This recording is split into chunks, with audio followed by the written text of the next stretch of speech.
कहानी की शुरुआत रथोरी गांव से होती है, जहां हम एक काका जी को बस से उतरकर अपनी साइकिल पर अपने गांव की तरफ तेजी से भागते हुए देखते हैं। इस गांव में रास्ते में हम एक स्टेरियस क्रो को भी देखते हैं जो बहुत खौफनाक था। तो काका जी अपने घर की तरफ भाग के इसलिए जा रहे थे कि उनको 7 बजे से पहले अपने घर पहुंचकर अपने घर का छोटा दरवाजा खोलना था। उस गांव में सब लोग ये ऐसे करते थे। जो इंसान अपने घर का गेट 7 बजे नहीं खोल पाता था वो शापित हो जाता था। दूसरी ओर हम एक लड़के को देखते हैं जो 7 बजे अपने घर का छोटा दरवाजा नहीं खोल पाता और काकुड़ा आके उसे शापित कर जाता है। अब हम कुछ महिलाओं को देखते हैं जो उस शापित लड़के की श्लोक मना रही थी, क्योंकि 13 दिन बाद उसकी मृत्यु हो जानी थी। जब काकुड़ा ने उसको शापित कर दिया था और उसके बैग पे एक कुबर निकल आया था। जिस लड़के को भी बैग पे कुबर निकल आता था वो 13 दिन बाद उसकी मृत्यु लाजमी थी। तो यहाँ पे हम अपनी इस फिल्म के लीड रोल सनी को भी देखते हैं जो आके अपने दोस्त के कुबर का अफसोस मनाता है। अब यहाँ हम काका जी को देखते हैं, उन्हीं को जो हमने शुरू में देखा। वो अपने पोते को स्टारी कहानी के बारे में बताते हैं कि काकुड़ा नाम का एक इंसान था जिसने इस गांव में सबके घर के दरवाजे बनाए थे, उसको इज्जत नहीं मिली, तो अब उसकी आत्मा यहाँ पे भटकती है। अब यहाँ से सीन शर्मा फैमिली पर जाता है। वहाँ पे शर्मा साहब की बेटी इंदु का कुछ लोग रिश्ता देखने आते हैं। शर्मा साहब की ख्वाहिश थी कि उनकी बेटी के लिए ऐसा लड़का आए जो इंग्लिश बोल सके। तो लड़के को एक पैराग्राफ देते हैं और उसे कहते हैं इसे बोल के दिखाओ, लेकिन उस लड़के की लैंग्वेज कुछ और ही थी। अब यहाँ पे हम देखते हैं कि इंदु अपने आप को बाथरूम में बंद कर लेती है और वो अपने पेरेंट्स से कहती है कि मैं इस लड़के से शादी बिल्कुल नहीं करूंगी, क्योंकि वो सनी को पसंद करती है जो कि मिठाई का काम करता है, जिसको हमने कहानी के शुरू में देखा है। अब अगले दिन इंदु जाकर सनी से मिलती है और उसे कहती है कि किसी तरह से भी मेरे घर आओ और मेरे फादर तुम्हें एक गाय का ऐसे देंगे, उसको तुम पढ़ो। लेकिन सनी बिल्कुल अनपढ़ था, उसे इंग्लिश बिल्कुल नहीं आती थी। वो उसे कहता है मुझसे दुनिया का कोई भी काम करवा लो मैं कर लूंगा, लेकिन मैं ऐसे नहीं पढ़ पाऊंगा। जैसे तैसे करके सनी कुछ रट्टा लगाता है। वो काफी दिन लगा के इंग्लिश सीखता है और इंदु के घर जाता है। इंदु का बाप उसको एक ऐसे पढ़ने के लिए देता है जिससे वो उसकी इंग्लिश चेक करना चाहता था। अब उसने काओ के ऐसे का रट्टा लगाया हुआ था, वो काओ का ऐसे फड़फड़ सुना देता है। लेकिन इंदु का बाप बिल्कुल भी इम्प्रेस नहीं होता, उल्टा गुस्से में आ जाता है क्योंकि वो उसे माय फ्रेंड का ऐसे देता है। अब वो अपने दोस्त के पास उसके सैलून चला जाता है। इंदु वहां पे जाती है और उसे बात करती है कि इस तरह से तो हमारी शादी बिल्कुल नहीं होगी, हमें भाग के शादी करनी पड़ेगी, हम छुप के शादी कर लेते हैं, बाद में हमारे माँ बाप मान ही जाएंगे। वो एक पंडित के पास जाते हैं और मुहूर्त निकलवाते हैं, लेकिन पंडित जी मंगल की शाम 5 बजे का मुहूर्त निकाल देते हैं।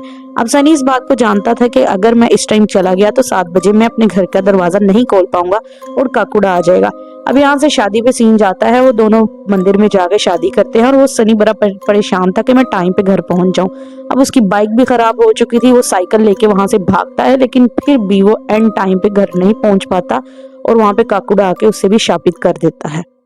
अगले दिन उस लड़के की तरह सनी का भी श्लोक मनाया जा रहा होता है। इंदिरा वहां आती है और उसके बाप को सब सच सच बता देती है कि उस दिन हम दोनों ने भाग के छुपकर शादी की और इसलिए सनी वहां देर से पहुंचा और वो दरवाजा नहीं खोल पाया, जिसकी वजह से काकुड़ा ने उसे शापित कर दिया। अब वो उसे हॉस्पिटल लेके जाना चाहती थी और उसके बाप को मना लेती है। वो उसे हॉस्पिटल लेके जाती है। डॉक्टर साहब उसे कहते हैं ये एक गोश्त का अलग से टुकड़ा है, ये अलग हो जाएगा, इसके साथ ना कोई हड्डी जुड़ी है ना ही कोई और मामला। और रात को उसका ऑपरेशन हो जाता है। वहां पे सनी और इंदिरा दोनों खुश थे।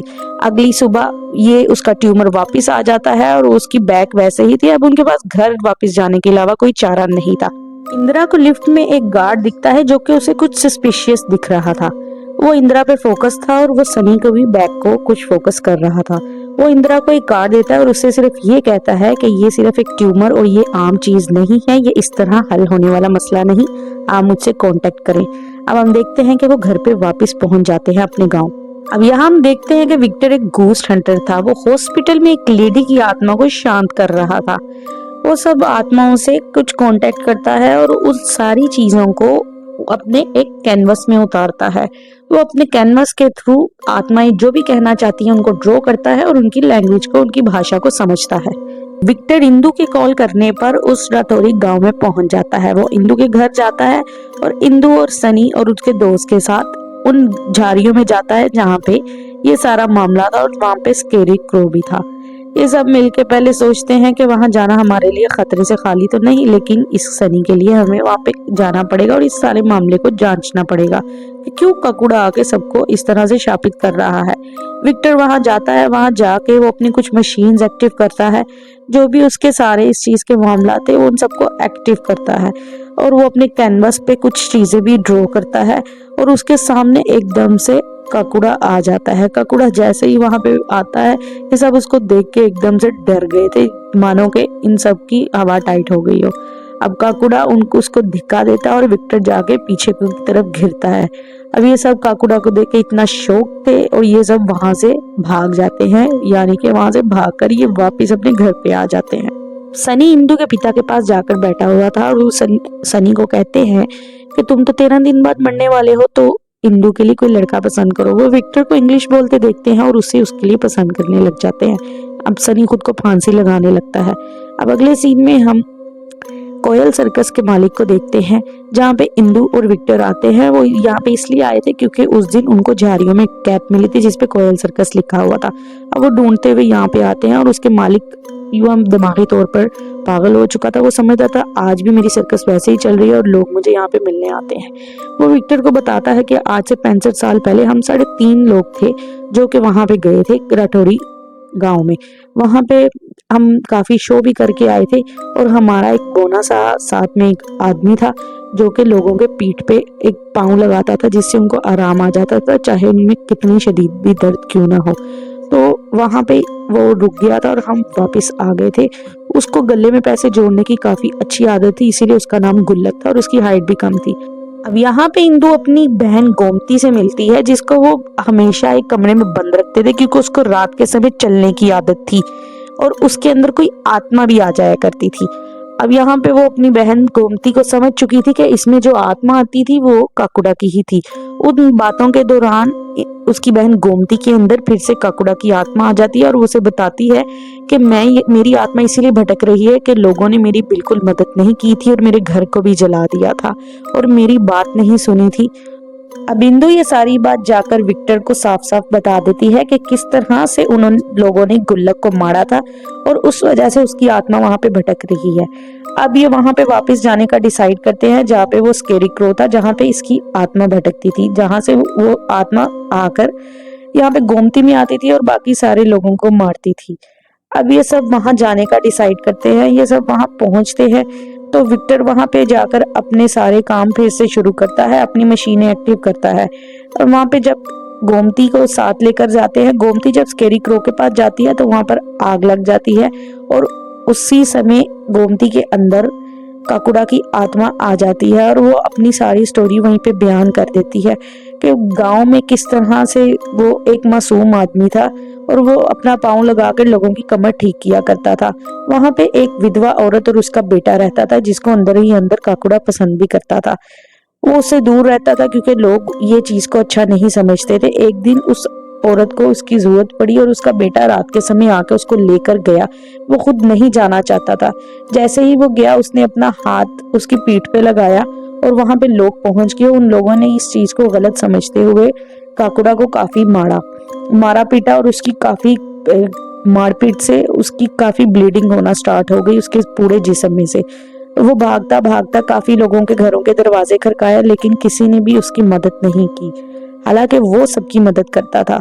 वो भागकर एक स्केरी क्रो के पास जाकर घिर गया और 13 घंटे तक वहां पे गिरा रहा और खून से लथपथ था। उसकी वजह से उसकी मृत्यु हो गई, उसकी जान निकल गई। इसीलिए अब वो 13 दिन के लिए जिसको भी शापित करता है उसकी 13 दिन बाद जान ले लेता है। यहाँ पे सारी स्टोरी खुल चुकी थी कि किस तरह से किसी ने भी उसकी मदद नहीं की जबकि वो कसूरवार नहीं था। शाम के 7:15 बजे उसकी मृत्यु हुई, तो इसीलिए वो 7:15 बजे ही आके वो सिर्फ अपनी वो इज्जत वापस चाहता था जो कि उन लोगों ने उसकी गवा दी और उसको कुछ भी नहीं समझा गया। वो आता था और वो इसीलिए कहता था कि छोटा दरवाजा हर घर का ओपन हो, वो भी उसकी इज्जत में। फिर वो किसी को कुछ नहीं कहता था और जिस घर का दरवाजा खुला नहीं होता था वो उस घर के सिर्फ पुरुष की जान लेता था, वो किसी महिला को कोई नुकसान नहीं पहुंचाता था। अब विक्टर यहाँ पे इंदु से कहता है कि हम लोग इसका सीधा वाला पैर काट देंगे, जिस पैर से वो हर किसी को शापित करता है, तो ये यहाँ से चला जाएगा, इसकी आत्मा को शांति मिल जाएगी। तुम किसी तरह से इसको भटकाना, इसको बातों में लगाना और मैं इसका पैर काट दूंगा। अब काकुड़ा की आत्मा जैसे कि गोमती के अंदर आ चुकी थी, वो गोमती से कुछ देर के लिए बाहर निकलता है और 2 सेकंड के लिए विक्टर उसको बातों में लगाकर उसका सीधा पैर काट देता है और वहीं पे काकुड़ा की आत्मा चली जाती है। अब यहाँ से हम अगले दिन पे देखते हैं कि सब लोग बहुत खुश थे। सनी की बैग पे जो कुबर था वो भी खत्म हो चुका था। इंदु अपने पति को बिल्कुल तंदुरुस्त देखकर बहुत खुश थी। अब वो सनी के साथ एक हैप्पी लाइफ गुजार सकती थी। सारे घर में पूरा खुशी का माहौल था। सनी तो ऑलरेडी एक हलवाई का काम करता था और सारे मोहल्ले में मठियाइयाँ बांटी जा रही थी। उसके सारे दोस्त भी बहुत खुश थे। अब जैसा कि विक्टर का काम पूरा हो चुका था, विक्टर अंदर अंदर गोमती को पसंद करता था और गोमती भी विक्टर को पसंद करती थी। अब विक्टर को वापस जाना था तो वो गोमती से अलविदा कहता है। अब हम यहाँ पे देखते हैं गोमती बस तक विक्टर को खुद छोड़ने आती है और वो उससे कुछ बातचीत करती है। यहाँ पे विक्टर उसे अलविदा बोलता है और वो अपना कैनवस भी वहीं पे मिटा देता है। अगले सीन में हम देखते हैं जहाँ पे स्केरी क्रो की आत्मा जलती है, वहां से दोबारा धुआं उठता है। अब कहानी के एंड पे जैसा कि काकुड़ा की आत्मा को शांति मिल चुकी थी और ये सारा गांव उस शराब से मुक्त था। अब एक घर में एक दरवाजे के खटकने की आवाज आती है। वहां से एक बूढ़ा आदमी निकलता है। वो समझता है बाहर कुछ बच्चे हैं, लेकिन जैसे ही वो छोटा दरवाजा खोलता है वहां से काकुड़ा आ जाता है और उसको मार देता है। जी हाँ, तो काकुड़ा की आत्मा अभी भी वहीं थी। तो दोस्तों, मूवी का रिव्यू ये है कि मूवी में कुछ कॉमेडी सीन्स भी ऐड किए गए हैं और इससे कुछ हॉरर भी बनाया गया है, लेकिन मूवी में कुछ इतना खास देखने को नहीं मिलता जैसा कि मुंजिया और स्त्री 2 में देखने को मिला है। फिर भी आपको इस स्टोरी की एक्सप्लेनेशन अच्छी लगी हो तो चैनल को सब्सक्राइब जरूर कीजिएगा। टिंग टोंग।